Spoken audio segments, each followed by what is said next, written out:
Hi there, this is Łukasz for coolsmartphone.com, and today we'll be doing a quick unboxing and first impressions of the new Mavic Air drone. This is the latest portable 4K drone by DJI, released at the end of January 2018. Its key selling points are its size, portability and picture quality, making it the ideal travel drone. We'll be comparing it to the original Mavic Pro from September 2016. And just looking at the Fly More boxes of the new drone and its older brother shows how small the new drone is. The Pro kit actually came in 3 boxes. So let's see what's inside. First off, we get a travel bag and a small drone case, which we'll open in a second, some paperwork which I'll definitely make sure to read thoroughly, as well as propeller guards, which we didn't get with the original Mavic. In the travel bag we find the remote, more on it later, and some accessories. 2 sets of propellers, a USB cable, some other cables to connect the phone to the remote, a battery to power bank adapter, extra joysticks for the remote, a charging hub which actually opens up, as well as 2 additional batteries and a power brick which has 2 additional USB outs. So let's open the drone. As I've already mentioned, it's tiny. Just like the Mavic Pro, and unlike the DJI Spark from 2017, it unfolds its arms, making it slightly bigger than the Spark when unfolded, but smaller than the Mavic Pro. It's also significantly smaller than the other 2 when folded for transportation.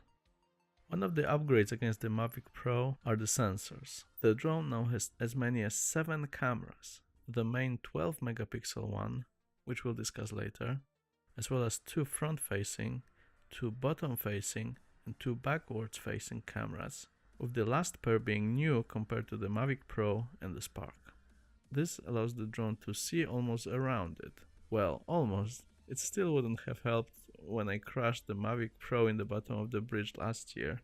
Well, fingers crossed for the Mavic Pro too. Also, on the back of the drone you can find the USB-C port. Unfortunately, it doesn't support charging.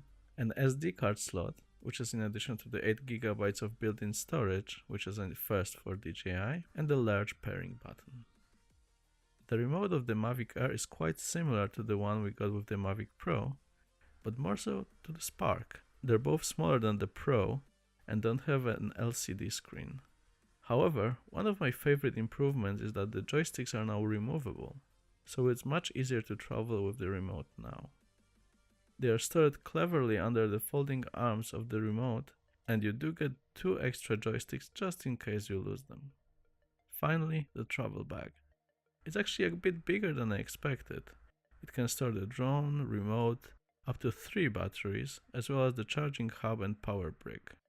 However, it makes it bigger overall than the one for the Mavic Pro. So for longer travel, I'm considering taking just the small drone case, and I might keep the other accessories loose. As you can see, the drone case is actually smaller than a hard case for my Nintendo Switch. Portability wise, the batteries and charger are also smaller than the Mavic Pros, especially when charging. Very useful when in a small room on the road.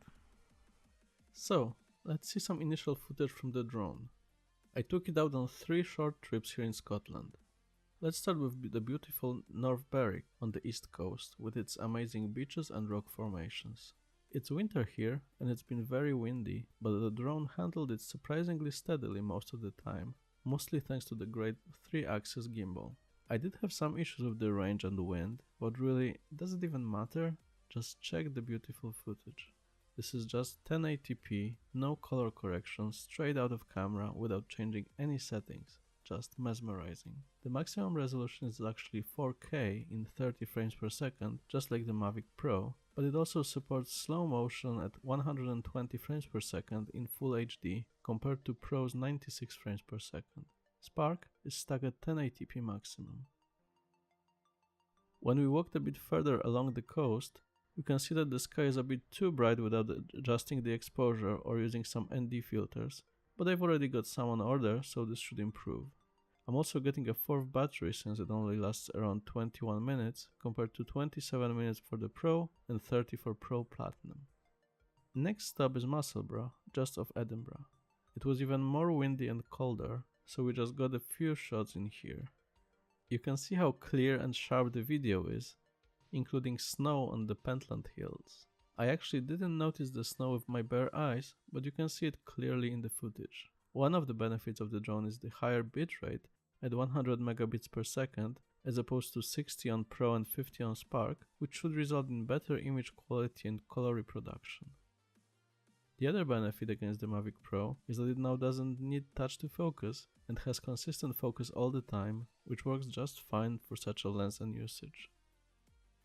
The final test was in the Meadows Park in central Edinburgh. Here I tested the various QuickShot modes. Those include the Droney, which is just the drone flying away to show your surroundings, Circle, which is rather self-explanatory but also shows that the drone is affected by lens flares quite a bit, Rocket, which just goes straight up, but as you can see it was a bit shaky in this case, two new modes when compared to the Spark, Boomerang, which goes away and back in an elliptical shape,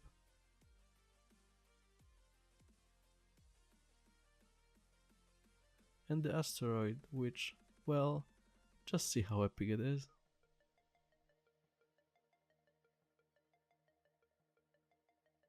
The last one is Helix, which spirals around you, but one warning: since the drone doesn't have obstacle avoidance to the sides, make sure that you leave plenty of space to avoid hitting any trees, and if the drone is in danger, make sure that you hit the pause button, since other controls don't work, which I learned in a bit of a panic.